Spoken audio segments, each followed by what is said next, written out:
হুছেইনক আক্ৰমণ কৰা 5টা আক্ৰমণকাৰীক চিনাক্ত কৰা হৈছে এই মুহূৰ্তৰ এটা ডাঙৰ খবৰ আৰু এই আক্ৰমণকাৰীকেইটাৰ নাম সদনত উল্লেখ কৰিছে মন্ত্ৰী পীযুষ হাজৰিকাই কৈছে চিনাক্ত কৰা হৈছে আক্ৰমণকাৰী হৈছে হাৰুম জামতুল হৰেছ বছিৰ কাসেম ৰছিদুল আয়ুব লুটকিয়ৰ খালেদ মুজিবুৰ আৰু আন এটা আক্ৰমণকাৰীৰ নাম হৈছে জাহাংগীৰ এই 5টাই মূলত এই 5টা গুণ্ডাই মূলত কালিৰ দিনটোত সাংসদ ৰকিবুল হুছেইনক পুত্ৰসহ ৰাজপথতে আক্ৰমণ কৰিছিল আৰু বেটেৰে কুবাই তেখেতক বগৰাই দিছিল আৰু এই কাণ্ডৰ পিছত সমগ্ৰ ৰাজ্যজুৰি এটা তীব্ৰ প্ৰতিক্ৰিয়াৰ সৃষ্টি হৈছিল কৈছে যে এজন সাংসদক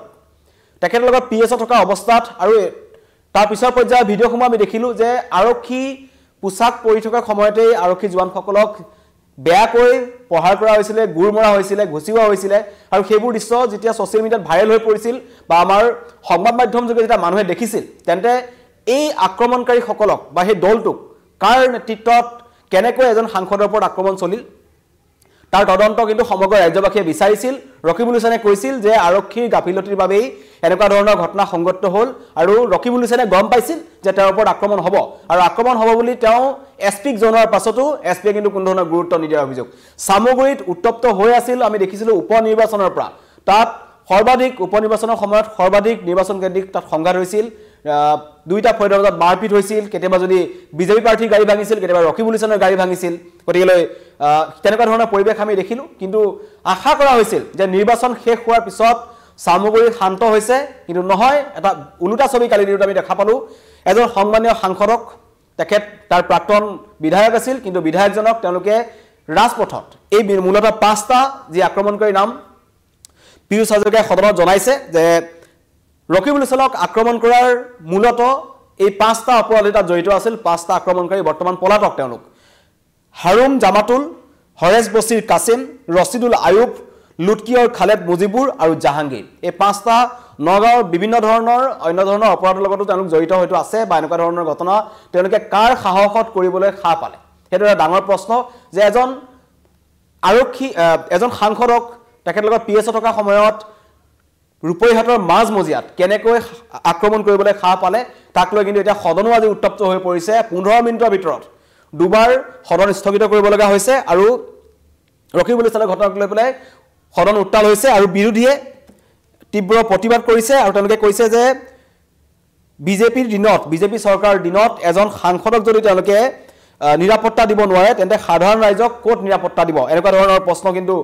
বিৰোধীয়ে আনিছে আৰু খৰব হৈছে আৰু ইতিমধ্যে যেহেতু পীযুষ হাজৰিকাই জনালে যে নগাঁও আৰক্ষীয়ে তীব্ৰ তদন্ত কৰি আছে সমগ্ৰ ঘটনা সন্দৰ্ভত আৰু ইতিমধ্যে কৈছোঁ যে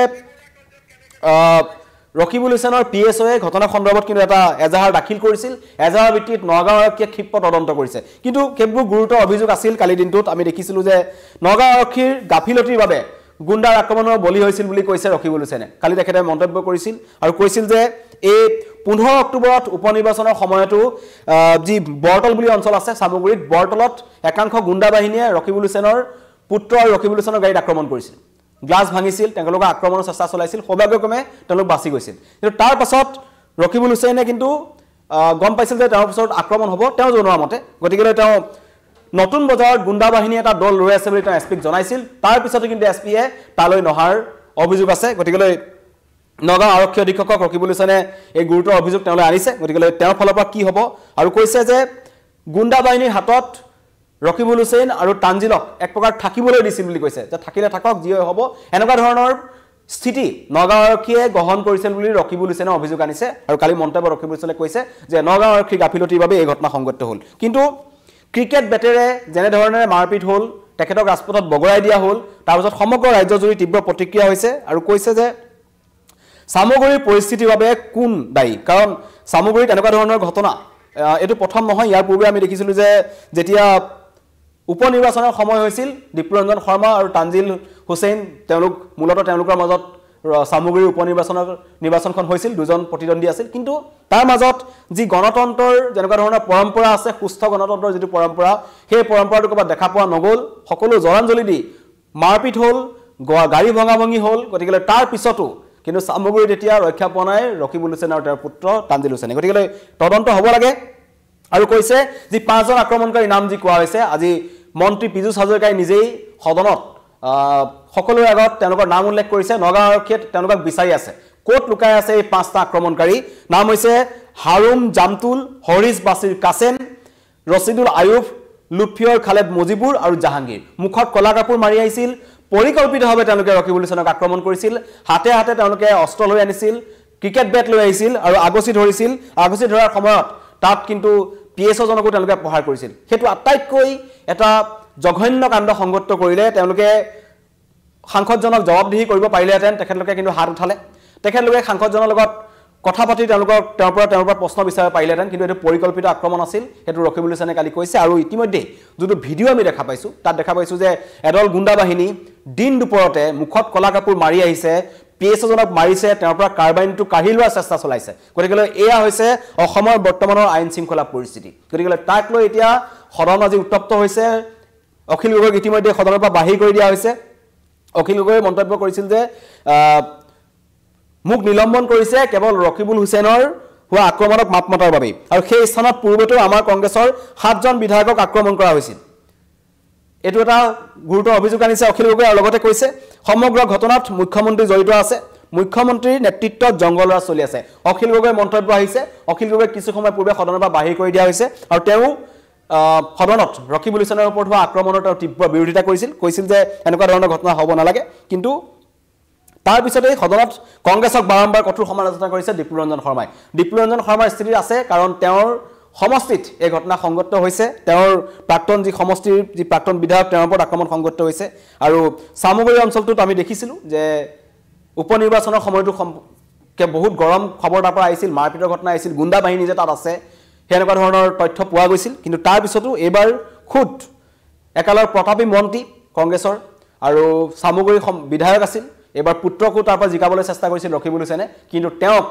বেটেৰে মৰিয়াই স্কুটিসহ ৰাজপথত বগৰাই দিয়া হ'ল এইটো এটা কিন্তু শুভ লক্ষণ নহয় অসমৰ ৰাজনীতিৰ বাবে সকলোৱে কৈছে যে এনেকুৱা ধৰণৰ পৰিৱেশ অসমত নালাগে কোনো ৰাজনৈতিক নেতাৰ ওপৰত এনেকুৱা ধৰণৰ আক্ৰমণ হ'ব নালাগে যিকোনো দলৰে নেতা নহওক কিয় তেওঁৰ তেনেকুৱা ধৰণৰ ঘটনা সংঘটিত হোৱাটো দুৰ্ভাগ্যজনক সকলোৱে বিৰোধিতা কৰিছে কিন্তু মুখ্যমন্ত্ৰীয়ে কালি কৈছিল যে তদন্ত হ'ব এই ঘটনাৰ তদন্ত হ'ব আৰু যোন এই ঘটনাত জড়িত আছে আক্ৰমণকাৰী কাৰ নেতৃত্বত হৈছে কোনে আক্ৰমণ কৰাইছে কি কাৰণত আক্ৰমণ কৰাইছে সকলো তদন্ত হ'ব কিন্তু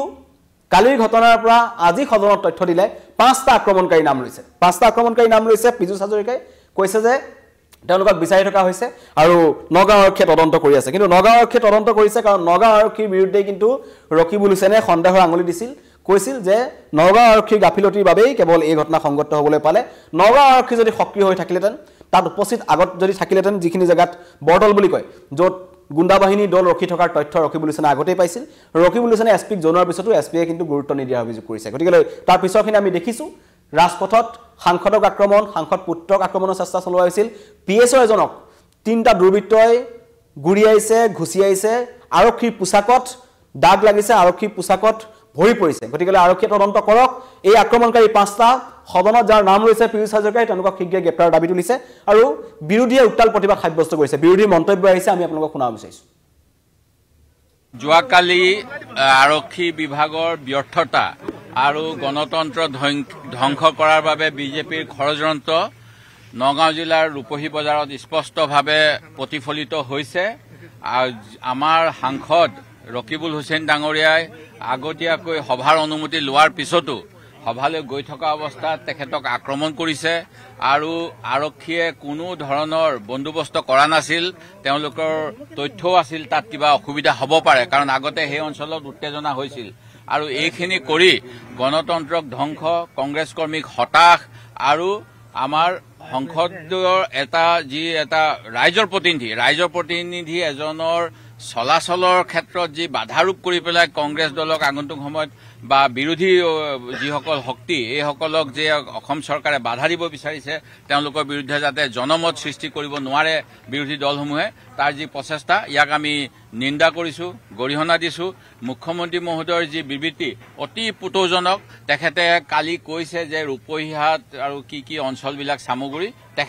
তেখেত অসম চৰকাৰৰ অসমৰ ভৌগোলিক সীমাৰ মুখ্যমন্ত্ৰী ভৌগোলিক সীমাৰ গৃহ দপ্তৰৰ মন্ত্ৰী তেখেতে এনেকুৱা দায়হৰা মন্তব্য দিব নালাগে দ্বিতীয় কথা তেখেতে কৈছে তেখেতে আনকি অনুতপ্ত হোৱা নাই তেখেতে কৈছে মই সামগুৰি ৰূপহী গ'লে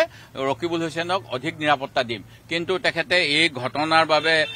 শোক প্ৰকাশ কৰা নাই, এই ঘটনাৰ তদন্তৰ কথা কোৱা নাই, কৈছে আৰক্ষী SP তালৈ গৈছে। গ'লেই নহয়, তেওঁলোকৰ উপস্থিতিতে যোৱাবাৰ আনকি মোকো ভাবুকি দিছিল। মই যেতিয়া নমিনেশ্যনৰ সময়ত গৈছিলো, মই এই কথা বিশেষকৈ উল্লেখ কৰা নাছিলো, কিন্তু এতিয়া দেখা পাইছো যে তেওঁলোকৰ আমাৰ আগন্তুক এবছৰত পৰিকল্পিত ষড়যন্ত্ৰ আৰু ইয়াৰ বিৰুদ্ধে আজি আমি এনেধৰণেৰে প্ৰতিবাদ কৰিছো। সম্পূৰ্ণভাৱে অসম আৰক্ষী ব্যৰ্থ হৈছে। এজন নিৰ্বাচিত সাংসদক দিনৰ পোহৰত আক্ৰমণ কৰিছে। সকলোৱে ঘটনা দেখিছে, এই পৰ্যন্ত গ্ৰেপ্তাৰ কৰিব পৰা নাই। গতিকে গৃহ বিভাগ ব্যৰ্থ হৈছে। অসমৰ মুখ্যমন্ত্ৰীয়ে দায়িত্ব স্বীকাৰ কৰিব লাগে যে গৃহ বিভাগ ব্যৰ্থ হৈছে। ৰকিবুল হুছেইন ডাঙৰীয়াৰ আক্ৰমণকাৰীক গ্ৰেপ্তাৰ যেতিয়ালৈকে নকৰে তেতিয়ালৈকে আমাৰ আন্দোলন চলিব। অসমত জংগল ৰাজ হবলৈ দিয়া নহয়, গুণ্ডা ৰাজ হবলৈ দিয়া নহয়। এইখন অসম শান্তিৰ অসম। এই অসমত মিলা প্ৰীতিৰে বসবাস কৰিব বিচাৰে, কিন্তু কি কাৰণে দিনৰ পোহৰত আক্ৰমণ কৰিলে, কাৰ সাহসত আক্ৰমণ কৰিলে, তাৰ জবাব আমাক লাগে। অসমৰ মুখ্যমন্ত্ৰীয়ে জবাব দিব লাগিব।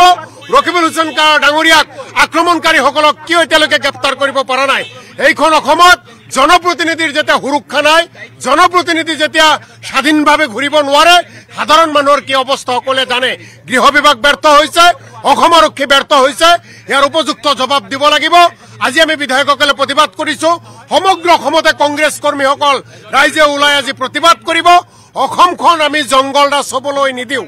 অসমত জংগল ৰাজ কেতিয়াও হবলৈ দিয়া নহয়, গুণ্ডা ৰাজ হবলৈ দিয়া নহয়। বিজেপিৰ গুণ্ডাসকলে এনেকুৱা আক্ৰমণ কৰিছে, এই বিজেপিৰ গুণ্ডাসকলক গ্ৰেপ্তাৰ কৰিব লাগে। আমি এই মুহূৰ্তত লিখিবলৈ পাইছো আৰক্ষী প্ৰশাসন ব্যৱস্থা এই মুহূৰ্তত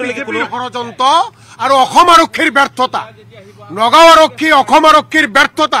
কি কাৰণতে গ্ৰেপ্তাৰ কৰিব পৰা নাই? কি কাৰণতে গ্ৰেপ্তাৰ কৰিব পৰা নাই? প্ৰত্যেকটো সংবাদ মাধ্যম মানুহৰ মোবাইলে